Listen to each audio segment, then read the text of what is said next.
We don't make no money. None. I have to take care of that.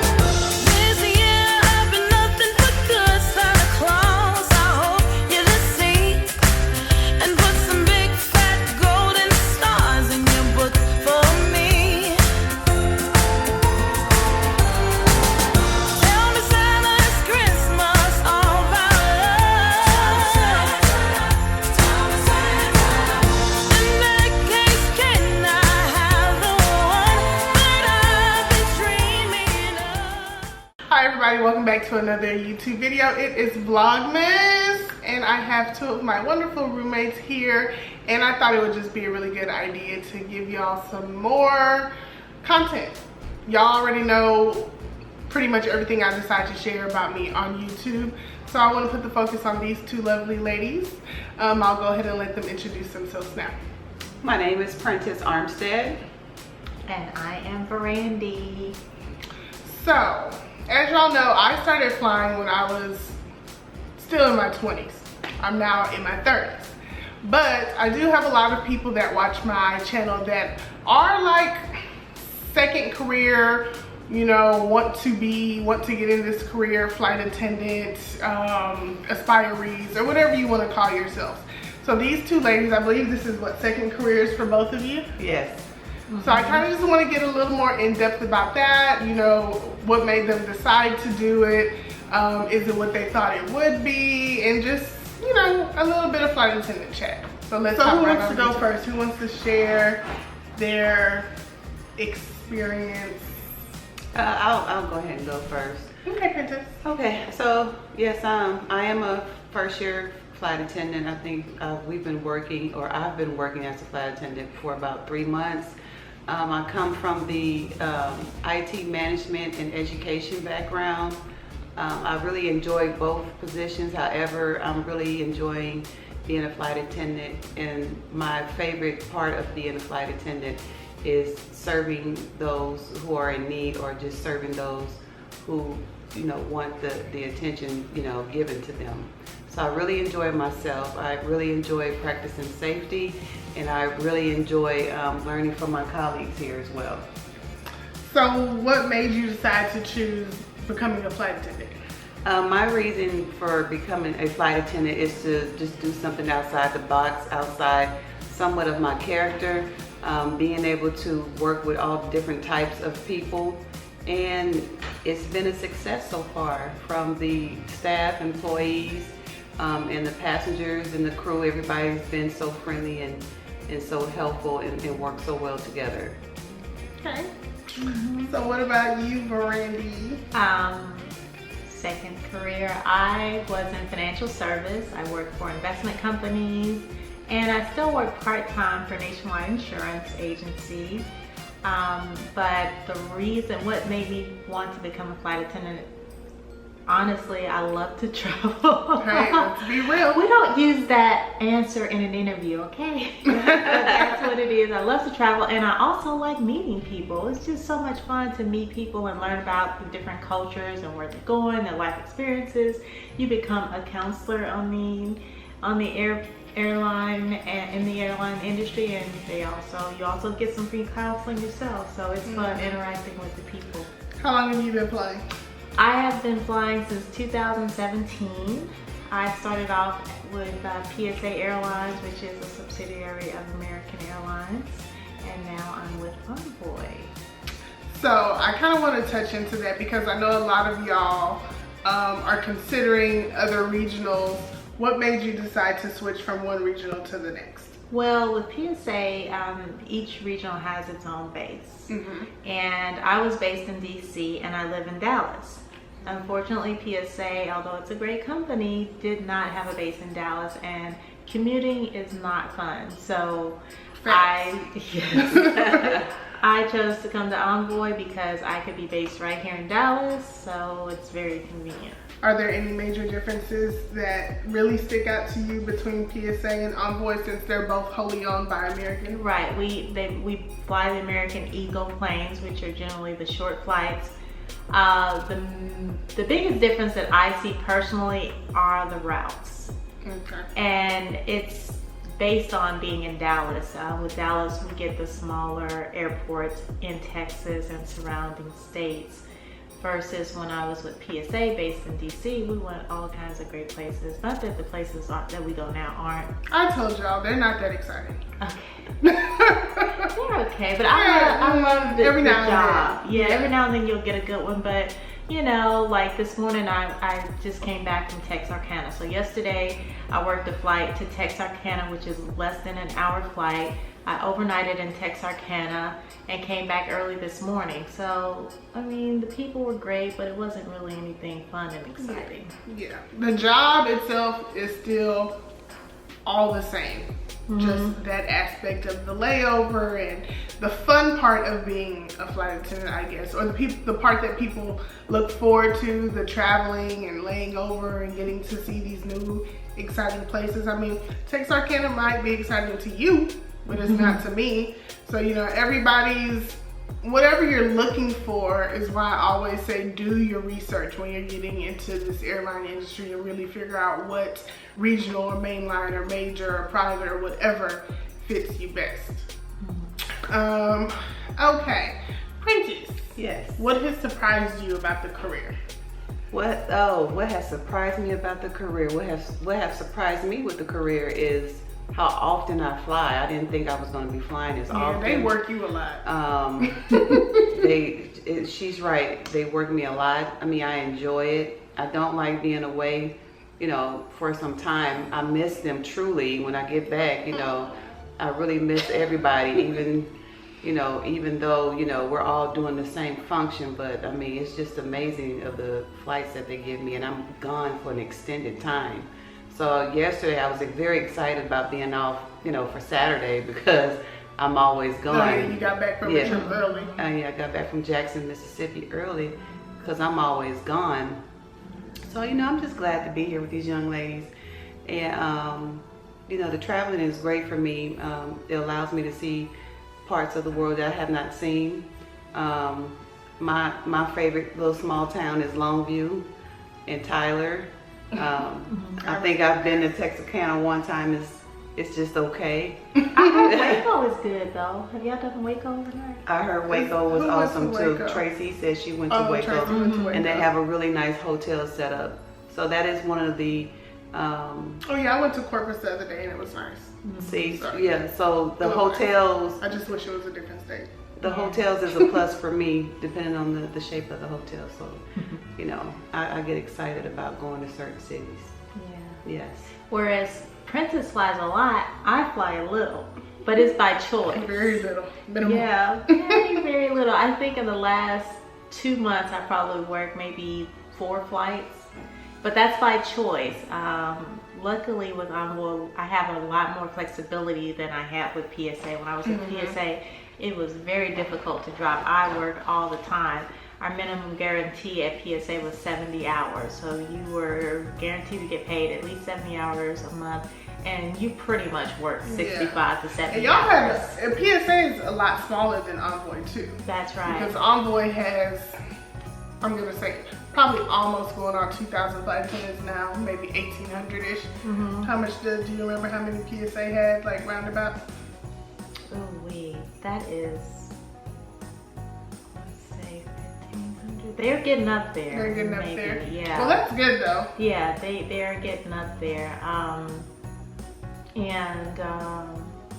just lost my train of thought. What were you gonna say? If you remember, just say it later. I want to get to the point where I just want to get up and just go. I was there yesterday. What you mean? Just go take a flight and go somewhere. You know, Oh, we'll talk about it. The other piece that I want to get comfortable with is doing, you know, being able just to get on the flight and just go wherever I want to go. I was a little skeptical yesterday because I didn't really, wasn't quite sure if it would be a good day to be doing that based on Non-revving is what she's talking about. yes, non-revving based on the seating on each aircraft. So I kind of just stood back and stayed in Dallas. I still had a good time. It was a beautiful day. I like outside. to tell Princess that she's scared because everything, she's like, should I be doing it? Should I be doing it? I'm like, they wouldn't let us do it if it wasn't allowed. But I mean, it definitely takes time to kind of get used to the flexibility of the career, what you can and cannot do. and just really everything that comes with it. So being able, I used to hop up and go a lot. Me too. I don't do it so much anymore just because my priorities are different. Like, go get that bag. Like, I want to make money. So I stay put and do other things to make money. But prior to that, in my first airline, like, I would get up and go here, there, and not even think twice about it, as long as I could get back to work on time. Yeah. Well, next time I'm gonna go with my first gut. I'm gonna go to Houston, where I live. Go Houston, woo woo. And I could have went to church today. I'm a member of Wheeler Avenue Baptist Church in Houston. And I hate that I missed service this morning, but I think the 10 o'clock wrap was gonna work for me. Yeah. Well, and speaking of being able to go, so I don't fly as much as far as work is concerned, but one of the things that I'm really excited about in switching from PSA to Envoy is that they have this thing called the Z line. Is it called Z? Oh, the Zero. ZLT. I don't know, the ZTL line. ZTL. Zero. I don't tell you know about what that. it stands for. But Okay. yeah. So basically what that is, since I have another job, my priority is not, as far as being a flight attendant, it's not the financial benefit of the job. We don't make no money. None. I have to take care of that. But with a ZTL line, you have the ability to bid to be off the entire month. Yes. So I won't be getting a paycheck, which I barely get a paycheck anyway because I drop most of my days. I'm not obligated to work at all, so I won't be able to pick up any trips, which I don't normally do anyway. But here's the great part. I'm not expected to work the whole month of January, so I can travel. If I want to take a 15-day cruise, I can take a 15-day cruise. I can get on a plane and go anywhere I want and not have to worry about that. My other job gives me the ability to work remote, so I can get on a flight and fly to Paris and work from there. American Airlines Group, they also have something called Best Bets. So say you wake up one morning, you don't have to fly, you got a whole free day, a free couple days, you can actually go to Best Bets, and Best Bets will tell you all the flights that are open for that day, the number of as seats. an employee on our system that we use to book our non-rev travel, there's a little section that shows you what flights are open for the day and what is your best bet of being able to get on that flight. So a lot of people use that just to kind of do a random trip. But to kind of clarify on the ZTL line that she's talking about, that is, you know, it's not always awarded each month. So like, I think for the month of January, it was only Dallas base and LaGuardia base that had those options. We also have a base in Miami and Chicago. They didn't have an option for ZTL. And that's, I personally think, I don't know if I'm right, but I personally think that we have the option for ZTLs just because we have, you know, such an abundance of flight attendants right now. So they're giving people time off without pay. And you have to bid for it, and it goes in seniority order. I was number 39. So she's not working in January. But I'll be flying. Yeah, so you get to keep her flight benefits, all of that still stay intact. So she can go do whatever she wants. She's still an employee. None of that changes. She's just not working. It's not working. Okay, so social life. Yeah, exactly. Social life. That's what I was gonna kind of touch on. So from going from like 9 to 5 style career, being, because you have a son in Houston and family here and there, you want to touch a little bit like how this has changed your perspective on social life and spending time with family, and is it hard to be away? Is it easy to be away? So is it easy to have a relationship? So for me, as far as being able to spend time with my family, I'm still trying to balance that portion out. My dad was diagnosed with leukemia, and so on my off days I would spend a lot of time, you know, going down to Atlanta helping them out. So I didn't get to spend much. I don't get to spend much time with my son. So for me, I want to try to get my schedule where I can, you know, go see my mom, my dad, and spend time with my son. And her son, he's grown, so it's not like, you know, he's little. Yeah, and I'm just leaving him on the wayside or whatever. And have relationship and spend time with my girlfriends as well as with these young ladies. Because we do, even though we live together, we still need downtime and spend time with ourselves, you know, amongst each other. So for me, I'm just trying to find a balance, and it's coming along a little bit. As far as dating, you know, you can always hop on a quick plane and go see somebody. That's the exciting part. If they're worth it. Yeah, if they worth it. You just hop on the plane and, hey, can you come get me from the airport? And if they're there, then there you go. But other than that, it's just, I'm just trying to streamline my schedule. Looking forward to a line, and then that way I can have a better idea on, you know, working with my time. But right now it's a challenge a little bit. I'm just trying to be patient so I can add other projects to my agenda. So yeah, and we're all on reserve. I mean, basically we're on call. So we don't actually have a schedule that tells us clearly where we're gonna go when we're scheduled to work. We're basically waiting for the phone to ring. Like, I'm on call right now. But yeah, so the on-call life, it does, flight attendant life changes dramatically when you get a line. You know, you go from one extent of not really having any control over your life to the next where you have all the control over your life, and it's like, it's butter, it's gravy. Like, you just literally, it's the best thing ever. Yeah. So if you can hold on through the reserve period of your airline, whether that is 1 month on reserve to years on reserve, it's worth it. You know, once you can get to that point where you're like, okay, I can make my schedule, I can drop, swap, trade, do whatever it is that I need to do, and have that flexibility, make the amount of money I want to make within whatever certain amount of time it is that I want to work. I mean, the line life is just a totally different aspect of being a flight attendant than being reserve. But you have to pay your dues at any airline. Even Delta, you still have reserve days. You know, it's different. They do their 6-7 days on a month and blah blah blah. But you know, once you get your line purchase, you're gonna realize like it is a whole nother career almost. Life is so good. When I had a line, I was actually, in only 2 years at PSA, I was considered senior. So I did have a line, and you could go in and swap out the trips. I chose my trips based on the hotel. I always liked a nice hotel where I can go in and binge out. I want to be like you.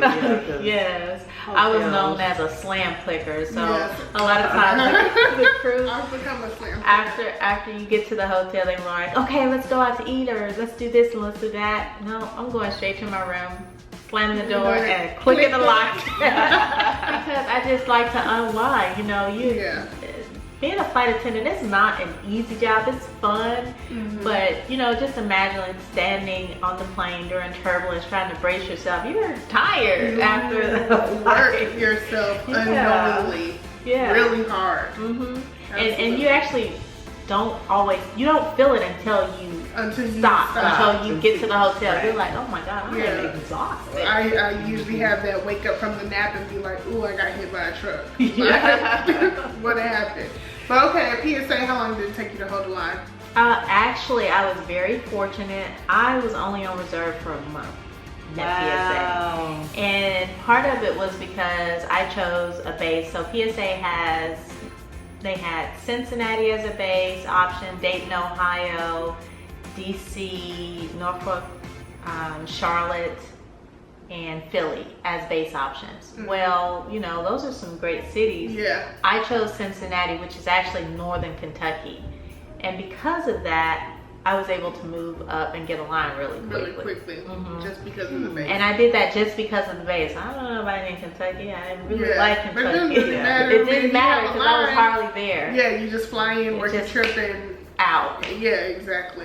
So is it worth transferring to Chicago? I mean, for a line? You think I don't think Chicago gonna get a line before we do. I think we're probably really equal now. Yeah. Because while we were in training, that's what they were saying. But I mean, the way that they've been growing Dallas so much now. And where the new heart classes going? Are they going to Dallas? Chicago. This class is going to Chicago. The next 2 classes are going to Chicago. Yeah, so now they're gonna balance it back. Who knows? I'm not, because my whole purpose in life is not to commute.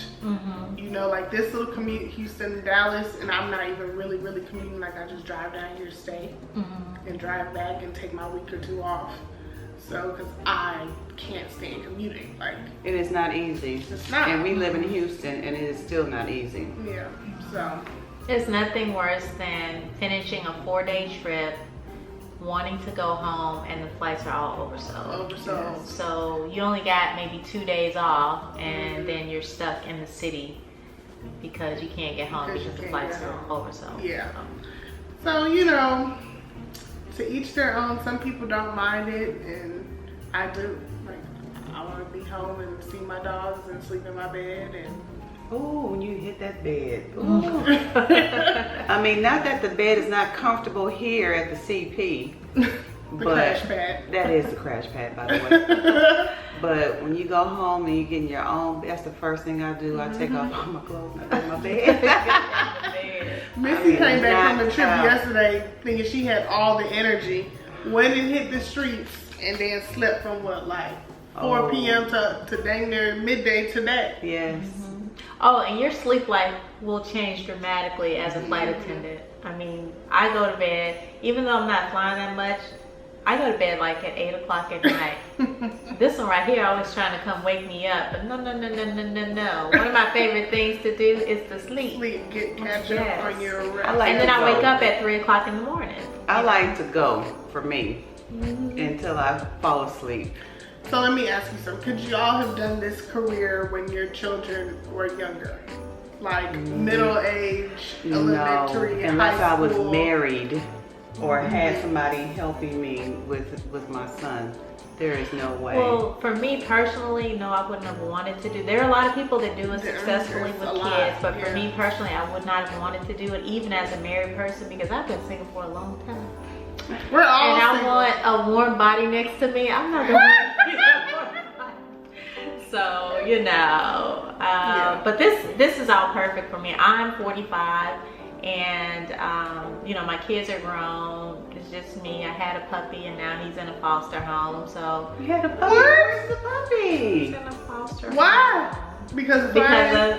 Because Oh, God. I was flying. I Now had that's to. in Denver. Well, y'all, I think that is going to be it. Quick and short, just wanted to introduce you to my roomies. I have 2 others. They're not here right now, but maybe we'll do a sit down with them one day. Just kind of rotate it out. If y'all have any other topics that y'all want us to touch on, ask. I'll say yes or no. But yeah, that's it. So y'all want to say bye? Bye. It's been fun. Thanks for watching. See y'all next time. Make sure you subscribe, like, and share. Until next time. Bye. Bye.